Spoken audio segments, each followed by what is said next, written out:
Bonjour à tous, Bonjour à tous. j'espère que vous allez bien. On voulait vous retracer un peu notre parcours depuis notre arrivée. Aujourd'hui on est le 11 mai et on est arrivé le 14 avril. C'est presque passé un mois assez intense où on a fait pas mal de choses et on voulait vous raconter ça en petit résumé.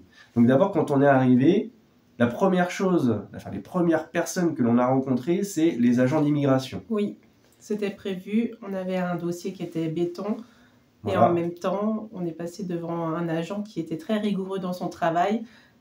On a posé les documents. Il nous a demandé pour combien de temps on restait. Il y avait un billet de retour, ce qui est très important. Bah, disons, on s'est fait interroger, hein, vraiment, qu'est-ce que vous venez faire là, quel est votre statut, donc Maud elle sort le passeport canadien, il n'y a pas de souci. Les enfants et moi, qu'est-ce que vous faites là, quel est votre statut? Alors on commence à dire oui, on vient s'installer, on a des démarches en cours, hein. Ah oui, vos démarches sont en cours, mais pourquoi vous êtes là alors? Et en fait, ce qui a fait déverrouiller la situation, c'est que oui, pour le moment, en fait, on est simplement en visiteur et on a notre billet de retour. Ah oui, vous avez votre billet de retour. Et ça a décanté la situation. Là, on vous l'a fait courte, mais ça a duré bien un bon quart d'heure, 20 minutes devant C'est intense. l'agent d'immigration où il te bombarde de questions et où si t'es pas préparé, si t'as pas tes documents avec toi, ça sent mauvais, hein. Nous, on a eu peur, hein, quand même. On a eu peur qu'on reste là. Mais au final, ça s'est bien passé. Oui, oui, mais c'était prévu tout ça. Donc on ressort de l'immigration, un petit peu soulagé, mais Oui. quand même encore un petit peu stressé aussi. Et donc On a de la ta chance. tante qui Oui, on a qui la nous chance attendait. d'avoir ma famille qui est venue directement à l'aéroport nous chercher avec les véhicules qu'il faut, puisqu'on était blindés quand même. Ouais. Hein, beaucoup de valises, beaucoup de bagages. Et puis, nous sommes allés manger. Nous sommes allés chez Ashton directement après l'aéroport. C'est un incontournable dans ma famille. C'est là où il y a des très bonnes poutines et c'est familial. On avait 15 jours de vacances dans ma famille et ça nous a bien servi puisqu'on avait vraiment des allers-retours à faire pour l'administration. C'était super intense. On a commencé tout simplement par la banque. Dès le lendemain d'ailleurs, ça n'a pas traîné. On a ouvert un compte bancaire chez Desjardins. Ma famille est chez Desjardins. J'ai préféré la sécurité. Vous en pensez quoi, vous? Moi, c'est ce que j'ai fait. En tout cas, la carte est faite. L'agent a été très sympa puisqu'il nous demande des numéros que je n'avais pas puisque je ne suis pas née sur le sol canadien. Vous savez, parfois, d'être nouvel arrivant, c'est plus facile que d'être citoyenne canadienne, mais de ne pas être née ici. Donc en fait, elle n'avait pas son NAS, elle n'avait pas alors il demandait 2 pièces d'identité canadiennes. Sauf que Maud, elle a juste son passeport canadien. Elle a un certificat de citoyenneté, mais on n'avait plus la carte originale. Donc ça nous a causé pas mal de soucis. On vous racontera ça tout à l'heure aussi par rapport à la demande de NAS. Mais bon, au final, elle a quand même pu réussir à ouvrir son compte en banque. Comme elle avait un compte, j'ai réussi à avoir une carte aussi pour moi. Et ça s'est fait. Mais ce que tu as oublié de dire aussi, c'est que dès qu'on est arrivé, le jour même de notre arrivée, on a lancé les démarches pour le permis de travail. Puisque c'était une démarche qui était à faire vraiment une fois qu'on était sur le sol canadien, au Québec. Sans perdre de temps. On a appelé l'avocate direct dans l'après-midi et elle a lancé les démarches et on a reçu l'accusé de réception direct aussi en suivant. C'était très très administratif là ces premières semaines. On a fait la demande de la RAMQ pour moi-même et les enfants. On a fait donc le permis de travail, on vous l'a dit. On a fait une demande de NAS. Tout ça, ça se fait en ligne. La RAMQ, c'est en ligne. Le NAS, c'est aussi en ligne. Le NAS, c'est le numéro d'assurance sociale. Alors, contrairement à ce que nous, on pourrait croire, c'est pas le numéro de sécurité sociale, c'est un numéro qui ressemble un petit peu au numéro fiscal. C'est ce qui va te permettre de déclarer tes impôts et de travailler, etc. Alors, on a eu pas mal de misère à ce niveau-là, puisque, en fait, on a cru bien faire de cocher en fait dans la demande de recevoir le document en ligne. Sauf que quand tu arrives en ligne, en fait, tu te retrouves bloqué à une étape où on te demande pour accéder à la plateforme sécurisée pour récupérer ton papier, on te demande soit ton NAS, tu l'as pas, le certificat de naissance canadien de Maud, elle n'est pas née ici, et le troisième c'était son numéro IUC, c'est un numéro d'identification pour l'immigration, et le sien il n'était pas reconnu, je sais pas pourquoi. Donc, il a fallu refaire les démarches. Avant ça, on est parti à Centre Service Canada. Là aussi, ça a été la misère. On pensait qu'ils nous aideraient. Moi, j'étais vraiment confiant. Hein. Quand on y est allé, je me suis dit, bon, elle a son passeport canadien, voilà, ils vont bien voir que la demande elle a été approuvée, et ils vont lui retrouver son numéro et lui donner. Dans mon espace finalement. Moi je pensais que c'était ça. Et en plus on demande simplement de vérifier les mêmes pièces qu'ils nous demandent sur l'ordinateur, mais non, ça marche pas. Ouais, non, parce qu'ils demandaient aussi 2 pièces d'identité, mais originales. Oui. Et comme elle a que son passeport canadien qui est original, ou elle l'a avec elle, eh ben, ça passait pas. Donc on a fait une demande de certificat de citoyenneté en ligne, mais c'est 3 mois d'attente. Donc là encore, on a été dans la misère. Donc en fait, ce qu'on a fait, on a réussi à passer cette étape en refaisant une demande de NAS, mais en demandant à le recevoir par la poste. Et puis là, voilà. Là ça a été, on l'a reçu. Parfois, il vaut mieux avoir une adresse fixe, puisque on était 2 semaines dans ma famille. Ouais, ça a été rapide, en quoi, une semaine, on l'a eu, tu as eu ton NAS, hein. C'était vraiment rapide. Oui. Hein. Oui, donc après ça, on s'est occupé aussi de tout ce qui est maison. Vu qu'on allait arriver dans un nouvel appartement au 1er mai, il nous fallait Hydro-Québec, l'assurance habitation, et quoi d'autre? Les électroménagers. C'est déjà pas mal. Ah oui, l'électroménager aussi. Tout en sachant que c'est un peu compliqué puisqu'on est au 3e sans ascenseur. Ouais, donc on a choisi de se faire livrer les électroménagers parce que ça pèse très lourd, on voulait s'épargner ça. Et puis on se dit en même temps, prendre de l'électroménager neuf, bon, c'est quelque chose qui va nous suivre pendant notre vie au Québec. Donc, bon. On a choisi Tanguay, c'est une entreprise qui est québécoise. Et on a été vraiment ravis du service en tout cas. On a été bien servis, bien servis, bien livrés, très bien. Tanguay, très bien. On s'occupait du téléphone aussi. On est directement allé dans la boutique de chez TELUS et puis on a pris un abonnement pour moi seulement pour l'instant. Et j'ai pu bénéficier du numéro canadien qui va nous permettre à bien des démarches administratives. Oui, parce que souvent, quand on te demande un numéro de téléphone, il faut que tu fournisses un numéro de téléphone canadien. Donc, ça a été l'une des premières étapes à faire. Après l'ouverture du compte bancaire, il a fallu qu'on prenne un numéro de téléphone. On a choisi TELUS parce que on voulait une boutique en ligne où qu'on puisse y aller pour l'avoir tout de suite. En fait, on y est allé et t'es ressorti avec ta puce, ton abonnement et ton numéro tout de suite, quoi. Oui. C'est ça qu'on voulait, quoi. En plus, ma tante elle y est, comme ça elle a pu bénéficier du parrainage. Tiens, petit aparté aussi, si comme beaucoup de Français, vous partez au Québec avec un numéro free, parce qu'ici on peut appeler en France, etc., etc. Sachez que si sans VPN, tu ne pourras pas télécharger les applications canadiennes avec ton forfait free. Ça, c'est un petit peu la misère quand même, enfin c'est même beaucoup la misère, parce que tout ce qui est applications, les applications téléphoniques, Costco, Hydro-Québec, enfin toutes les applications d'ici, quoi, tu peux pas les télécharger avec ton forfait free. Donc ça, c'est un petit peu la misère quand même. T'as beau essayer de changer ta localisation dans ton Google Play, tout ça, ça marche pas. Hein. Le seul moyen, moi, que j'ai trouvé, c'est de télécharger un VPN, donc c'est payant. Après, tu as la partie gratuite, là, l'essai gratuit. Mais après ça, c'est payant, quoi. Donc, bon, là, de ce côté-là, c'est pas forcément pratique. Il pense qu'on a cherché les voitures. Non, il a cherché les voitures, les véhicules à visiter. Donc, il a trouvé 2 véhicules. J'ai pas honte de le dire. Moi, j'ai pas regardé. Ça ne m'intéresse pas forcément. Je veux juste qu'elles soient confortables et fiables.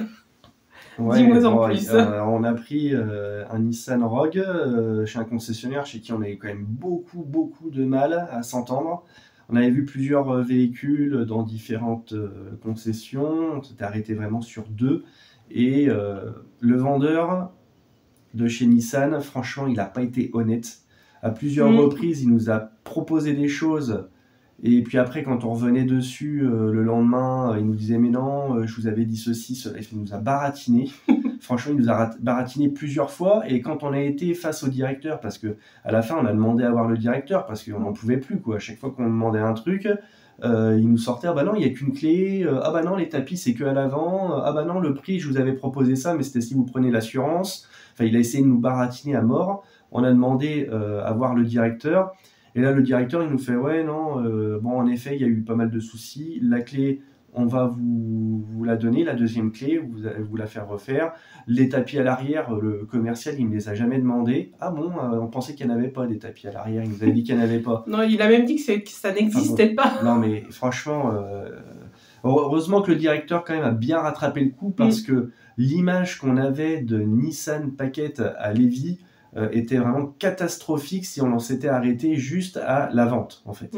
Mais derrière, le directeur quand même, il a bien assuré, il faut le dire. Hein. Et on est reparti avec un véhicule qui était quand même propre, avec pas beaucoup de kilomètres. Le véhicule en soi, il était vraiment neufs, bien. Les pneus d'été sont neufs, les pneus d'hiver, ils sont un peu usés, mais on les a sur jante. Voilà quand même. On a 2 ans de vidange aussi gratuite. Et puis c'est déjà pas mal. Hein. Oui. Voilà. Puis 2 ans de garantie constructeur aussi. En plus, bon bref, on va vous passer les détails, mais ça s'est bien passé quoi finalement. Oui. Donc évidemment, assurance voiture, pour le coup, c'est toujours chez Desjardins. Assurance voiture chez Desjardins. Un petit tour à la SAC, qui est l'endroit où tu fais immatriculer ton véhicule. Ça ressemble un petit peu aux préfectures qu'on a en France, on va dire, mais en ce qui concerne vraiment l'automobile. Donc là, tu fais immatriculer ton véhicule, et là aussi, on arrive le premier coup à la SAC avec notre papier. Tenez, c'est le papier qu'on nous a donné chez le concessionnaire pour faire immatriculer le véhicule. La personne, elle regarde, il y avait 2 feuilles, elle fait « mais c'est lequel le bon ?» Comment ça, c'est lequel le bon? Elle me fait, bah oui, vous avez 2 feuilles et les 2 numéros sont différents. Mais non, c'est pas vrai et tout. Oh là là. Il a fallu retourner chez Nissan. Oh, je sais pas, c'est pas moi, c'est mon collègue. Ça, c'est de l'administratif. Vous en faites pas, vous allez passer par là. Il va falloir être patient. Ouais. Je crois qu'il s'est pas passé une démarche qui a roulé totalement. C'est-à-dire que soit il faisait des erreurs sur notre nom de famille, sur notre adresse. Qu'est-ce qu'il y a eu encore? Il y a eu le problème avec les papiers où on n'avait pas l'original, on avait que les photocopies. À chaque fois qu'on a fait un truc, il y a eu un problème. Grave. Soyez persévérant. Ouais, faut pas lâcher. Faut pas lâcher. Vous savez pourquoi vous venez. Donc on en était là. Du coup, on t'a refait une demande de citoyenneté, ça on l'a déjà dit, je crois. Internet, on est retourné chez TELUS. D'ailleurs, on ne vous a pas dit. Chez TELUS, c'est un Français qui nous a vendu l'abonnement téléphonique, un Français de La Réunion. Vraiment très sympathique. Ouais.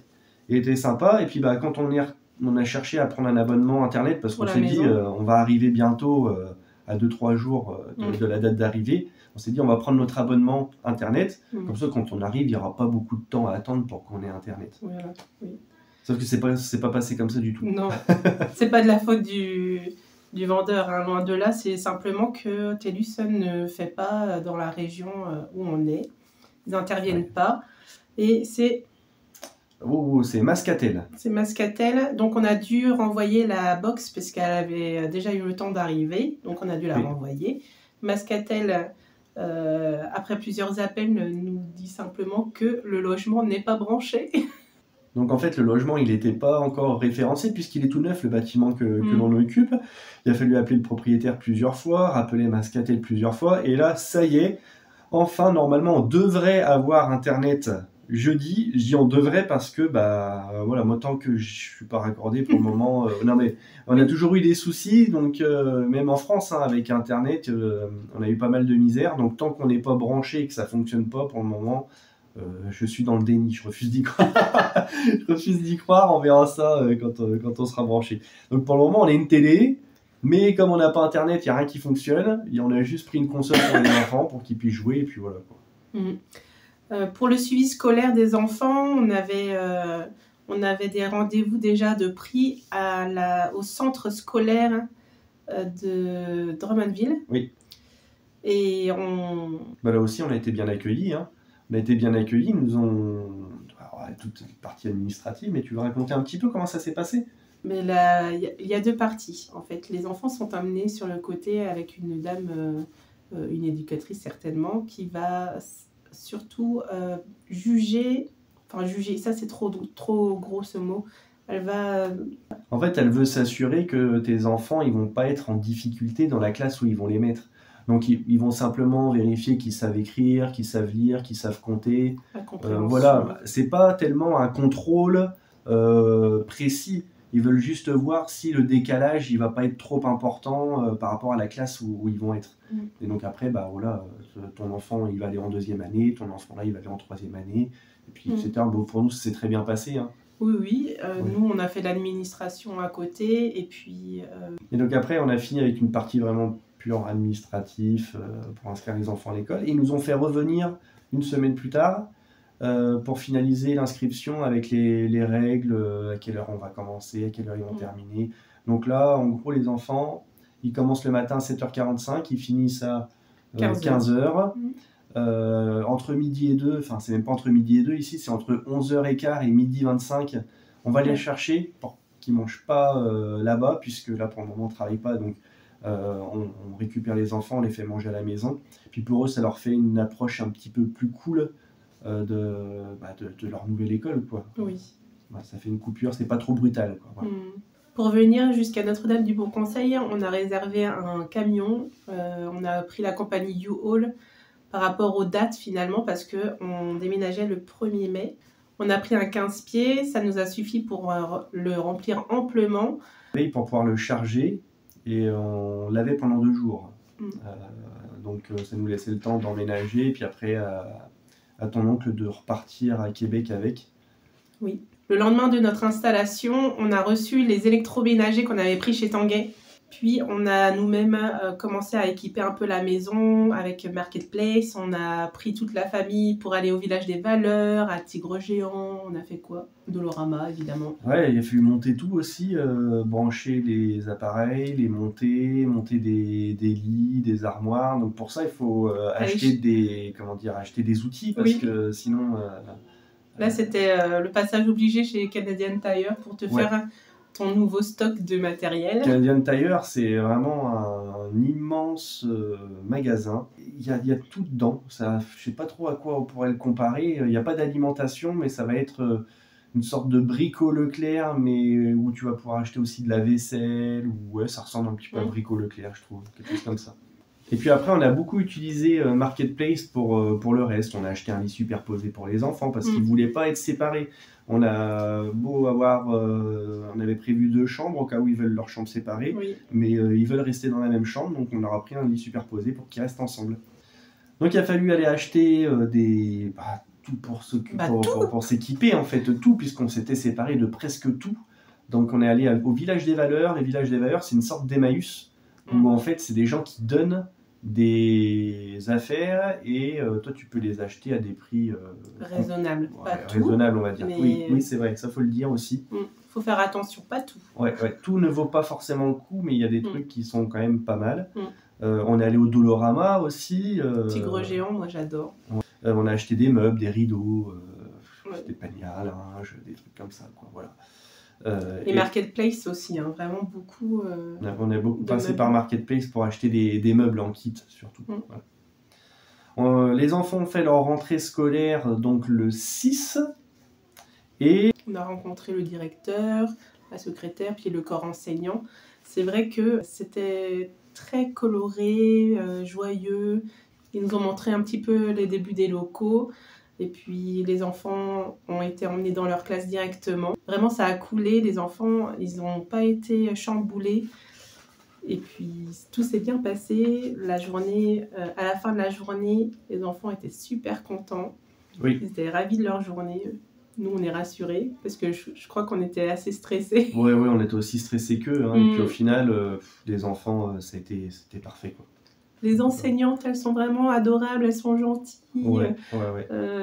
Les copains de ma classe, c'est tous mes copains. Bon, ça se passe bien, on est contents. Au niveau des affaires scolaires, ils nous ont pas imposé quoi que ce soit. Alors, il faut savoir déjà que le centre de service scolaire nous a fourni des cartables. Bon, on en avait déjà, mais ils nous ont quand même donné des cartables avec quelques affaires, colle, stylo. Alors attention par contre aux prononciations. Le cartable ici, c'est pas le cartable en France. Et bon, il y a des différences de langage. Ça apprendrait dans le règlement, c'est pas un problème, il faut s'adapter tout simplement. Donc ils nous ont donné des listes de choses à acheter, mais au final, ils nous ont rien imposé. On a quand même acheté des chaussures parce qu'ils ont besoin de plusieurs chaussures, de bottes, de chaussures de sport, de choses comme ça. Donc on a plutôt fait ça. Et pour ce qui est du matériel de tous les jours, en fait, comme il reste 1 mois et demi, ils nous ont pas embêtés avec ça. Donc entre-temps, Maud a reçu son as donc, par courrier. Elle a reçu aussi l'accord pour la RAMQ, pour être couverte par le régime de santé du Québec. Donc ça, c'est récent, les enfants pouvoir travailler. Et donc hier, On a fait une petite balade dans le centre de Notre-Dame pour découvrir un peu notre village. On nous avait dit sur TikTok qu'il y avait un rassemblement de producteurs à côté de l'église, donc on est allé voir, on a pu rencontrer quelques producteurs, boulangers, bouchers, etc. Et c'était vraiment un petit moment sympa. Évidemment, c'est nos voisins et je suis super contente d'y être allée, franchement. Ouais, c'était cool, hein. C'était bien. Et aujourd'hui, c'est la fête des mères au Québec. Donc, Maud a eu le droit à son petit déj anglais ce matin, avec des beans, du bacon, des œufs brouillés. Bon, ça fait aussi le bonheur de papa et des enfants, hein, parce qu'on adore ça. Mais donc, voilà ce qu'on a fait. Et demain, lundi, on reçoit notre canapé et notre lit qu'on a commandé chez Sacloki, un truc comme ça, sur Drummondville. C'est une petite boutique qu'on nous avait conseillée sur TikTok, on est allé voir, et au final, voilà, on a décidé de prendre ça chez eux. Ils nous les livrent et ils nous les montent. Donc, n'oubliez pas, 3e sans ascenseur, ça demande réflexion pour les meubles. Bah, en vrai, pour le lit, ça m'inquiète pas parce qu'il est en kit. Donc, j'aurais pu le monter et le monter à l'étage et le monter dans la maison. Mais pour le canapé, c'est plus compliqué. On peut pas tout prendre. Le canapé, ça aurait été chaud. Voilà, donc n'hésitez pas si vous avez des questions, s'il y a des trucs qu'on est passé à côté et que vous auriez aimé en savoir plus sur comment ça s'est passé pour nous, vous pouvez nous laisser en commentaire vos questions, puis on les regardera, on y répondra avec plaisir. Maud vous met aussi au fur et à mesure quelques shorts qu'elle a fait par-ci par-là pour vous retracer un peu étape par étape notre parcours. Donc n'hésitez pas à suivre ça. Pensez à vous abonner et à laisser un like. Et puis sur ce... vous pouvez nous suivre aussi sur TikTok. Ah bah oui, bien sûr. Ouais, donc le même compte c'est... J'irai vivre au Canada. Voilà. À bientôt. Allez, à bientôt. Bye bye.